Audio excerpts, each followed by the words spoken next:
అందరికీ శుభోదయం. మే 22, 2025 కలికిరి మరియు మదనపల్లి మార్కెట్కు సంబంధించిన సమాచారం. ముందుగా కలికిరి మార్కెట్ విఐపి మండి అధినేత అక్బర్ గారు ఇచ్చిన సమాచారం మేరకు నిన్నటితో పోలిస్తే టాప్ ధర తగ్గింది. నిన్న టాప్ అంటా 100 రూపాయలు పెడితే ఈరోజు ఆ ధర 90 రూపాయలు.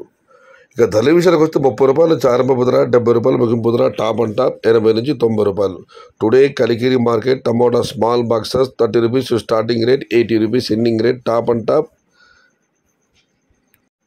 90 రూపీస్. ఇక మదనపల్లి మార్కెట్ విషయానికి వస్తే ఇప్పటివరకు పలు మండీల మేస్త్రీలతో మరియు రైతు మిత్ర పీవీఎస్ మండి అధినేత వెంకటేష్తో ఫోన్లో మాట్లాడడం జరిగింది. వారు ఇచ్చిన సమాచారం ఒకసారి బేరీజీ వేస్తే క్రోడీకరిస్తే మదనపల్లి మార్కెట్లో నిన్నటితో పోలిస్తే దిగుమతి స్వల్పంగా తగ్గింది, భారీగా ఏం తగ్గలేదు. కొన్ని మండీలు పెరిగింది, మరి కొన్ని మండీలు ఇంచుమించుగా అలాగే వచ్చింది, ఇంకొన్ని మండీలకు బాగా తగ్గింది. మొత్తం మీద అయితే మదనపల్లి మార్కెట్లో నిన్నటితో పోలిస్తే వాళ్ళ దిగుమతి భారీగా కాదు, స్వల్పంగా మాత్రమే తగ్గింది. ఇది ఈరోజు మదనపల్లి మరియు కలికిరి మార్కెట్కు సంబంధించిన సమాచారం.